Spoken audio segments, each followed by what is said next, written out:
Welcome to फाइडुकेट। आज हम लोग क्लास 12 फिजिक्स में एक इंपॉर्टेंट डेरिवेशन करने वाले हैं बोर्ड एग्जाम के लिए। वो डेरिवेशन क्या है? Parallel combination of cells. हम लोग बेसिकली क्या करेंगे, सेल का जो पैरेलल कॉम्बिनेशन है उसमें इक्विवेलेंट ईएमएफ और इक्विवेलेंट जो इंटरनल रेजिस्टेंस है उसका वैल्यू यहाँ पर ड्राइव करने वाले। कैसे करेंगे हम लोग वो देखेंगे। तो यहाँ पर आप देख रहे हैं कि ये मेरा क्या है, डायग्राम है। यहाँ पर क्या है, दो सेल एक दूसरे के पैरेलली कनेक्टेड है। इससे कितना करंट फ्लो हो रहा है, लेट से मान लेते हैं आई। और ये जो पहले वाले सेल है इसमें कितना करंट जा रहा है I1 और इसमें कितना करंट जा रहा है I2। एक्सटर्नल जो रेजिस्टेंस लगा हुआ है वो कितना है, R है। उसी को हमने यहाँ पर लैंग्वेज में लिखा है क्योंकि बोर्ड एग्जाम में आपको लैंग्वेज लिखना पड़ेगा। वो लैंग्वेज क्या है आप यहाँ पर देख सकते हैं। Consider two cell with EMF E1 and E2 and having internal resistance R1 and R2 respectively connected in parallel। वही चीज को हमने यहाँ पे लिखा है कि क्या है, यहाँ पर दो सेल है जिसका पोटेंशियल जो EMF है वो क्या है, E1 और E2 है, और इंटरनल रेजिस्टेंस कितना है, R1 और R2 है, और कैसे कनेक्टेड है, पैरेलल में कनेक्टेड है। और हमें यहाँ पे क्या लिखना पड़ेगा, we know in parallel combination potential difference is same but current will be different across component. हमें क्या पता है कि पैरेलल कॉम्बिनेशन में जो सेल के अक्रॉस जो पोटेंशियल डिफरेंस होगा वो बेसिकली क्या होगा, सेम होगा, बट करेंट क्या होगा, डिफरेंट होगा। यहाँ पे आप देख सकते हैं कि इसमें I1 करेंट है और इसमें I2 करेंट है।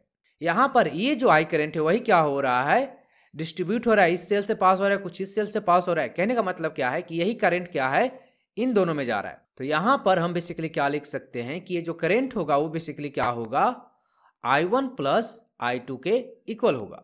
और यहां पर हमें क्या बात पता है कि जो पोटेंशियल डिफरेंस होता है वो क्या होता है, E माइनस IR। तो यहां से हम बेसिकली क्या लिख सकते हैं, I इज इक्वल टू क्या लिख देंगे यहाँ पर, ये बेसिकली क्या हो जाएगा, E minus V divided by R. इसी चीज को हम क्या करेंगे, इसमें इस्तेमाल करेंगे। तो यहां पर I1 को हम क्या लिख देंगे, E1 माइनस वी, क्योंकि पोटेंशियल डिफरेंस क्या है, सेम है, बाई ये हो जाएगा R1 प्लस यहाँ पे क्या लिख देंगे हम लोग, E2 minus we by R2। इसको थोड़ा सा सिंप्लीफाई कर देते हैं हम लोग। तो यहाँ पे हम क्या लिख देंगे, E1 by R1 minus V by R1 plus E2 by R2 minus V by R2। इसको थोड़ा सा और अरेंज कर देंगे हम लोग। तो क्या लिख देंगे हम, E1 by R1 plus E2 by R2 minus यहाँ पे क्या ले लेंगे, V कॉमन, तो ये क्या हो जाएगा 1 by R1 plus 1 by R2। ये हमारा क्या है, करेंट है। इसको थोड़ा सा और सिंप्लीफाई करते हैं। इसको सिंप्लीफाई करके इधर लिख देते हैं। तो इधर आएगा तो माइनस माइनस प्लस हो जाएगा, इधर आएगा तो प्लस हो जाएगा। तो ये बेसिकली क्या हो जाएगा, V ये हो जाएगा R2 plus R1 divided by R1 into R2, ये हो गया हमारा, इज इक्वल टू ये क्या होगा, इसको सिंप्लीफाई करेंगे तो क्या हो जाएगा, ये हो जाएगा E1 R2 plus E2 R1 divided by R1 into R2, और इधर आएगा I तो क्या हो जाएगा माइनस I। अब हम लोग क्या करेंगे, इसको इधर लेके आ जाएंगे। इसको जब इधर लेके आएंगे यहाँ पर मल्टीप्लिकेशन में, तो इधर आएगा तो क्या हो जाएगा, डिवाइड हो जाएगा। तो यहाँ से बेसिकली हमारा V क्या आ जाएगा, ये हो जाएगा E1 R2 plus E2 R1। इतना को इससे डिवाइड करेंगे तो क्या होगा, अब देखो यहाँ ये चीज़ से डिवाइड करेंगे तो क्या होगा, ये और ये कैंसिल हो जाएगा डिवाइड करने पे। थोड़ा सा लिख देते हैं हम यहाँ पर। तो ये क्या हो जाएगा, ये हमारा है R1 into R2 divided by ये करेंगे। तो डिवाइडेड करने का मतलब क्या है, ऐसे लिख देंगे यहाँ पर R2 plus R1 by R1 into R2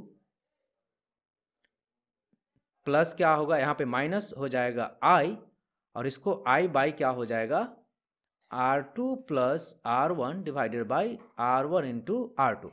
अब इसको थोड़ा सा हम सिंप्लीफाई कर देते हैं। तो यहाँ पे आप देख सकते हैं कि ये और ये क्या हो जाएगा, कैंसिल हो जाएगा। तो यहाँ पे क्या आ जाएगा हमारा E1 R2 plus E2 R1 divided by, इसको लेट से लिख देते हैं R1 प्लस R2। पहले इसको R1 को पहले कर दिया, R2 को बाद में कर दिया। प्लस में हम ऐसा कर सकते हैं, माइनस ये क्या हो जाएगा I, ये चला जाएगा ऊपर, तो ये क्या हो जाएगा R1 into R2 divided by R1 plus R2। तो ये हो जाएगा, ये हमारा क्या आ गया, V आ गया।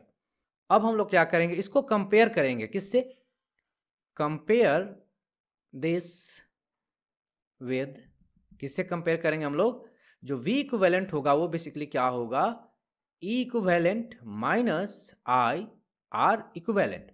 जब इससे हम कंपेयर करेंगे तो हमारा E इक्विवेलेंट क्या आ जाएगा, यहां से E1R2 plus E2R1 divided by कितना, R1 प्लस R2, और क्या आ जाएगा हमारा R इक्विवेलेंट क्या आ जाएगा, R1 into R2 divided by R1 plus R2।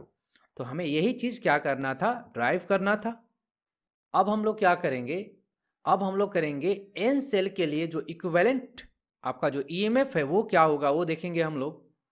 तो n सेल के लिए इक्विवेलेंट जो EMF है उसको हम यहाँ पे लिखेंगे, इसको थोड़ा सा हमने हटा लिया है। अब हम बात करेंगे क्या, इन जनरल हमने उसको इरेज किया है, किसके लिए, फॉर n सेल के लिए। n सेल्स अगर है हमारे पास तब क्या होगा, इक्विवेलेंट EMF और इक्विवेलेंट रेजिस्टेंस। जब n सेल रहेगा तो जो इक्विवेलेंट EMF होगा, इक्विवेलेंट जो EMF होगा बाय R इक्विवेलेंट, वो बेसिकली क्या होगा, वो होगा E1R1 प्लस E2R2। इस तरह से हम करते जाएंगे, कहाँ तक करेंगे हम लोग, EN/RN तक। और इसी तरह से 1/R जो इक्विवेलेंट होगा वो बेसिकली क्या होगा, 1/R1 plus 1/R2 plus 1/R3। इस तरह से हम लोग ऐड करते जाएंगे, कहाँ तक ऐड करेंगे, 1/RN तक। तो अगर n सेल है तो n सेल के लिए क्या होगा, जो इक्विवेलेंट EMF होगा बाय इक्विवेलेंट R इक्विवेलेंट, मतलब इंटरनल रेजिस्टेंस का इक्विवेलेंट, उसका रेशियो क्या आएगा, ये आएगा। 1/R इक्विवेलेंट क्या आएगा, ये आएगा। Thanks for watching.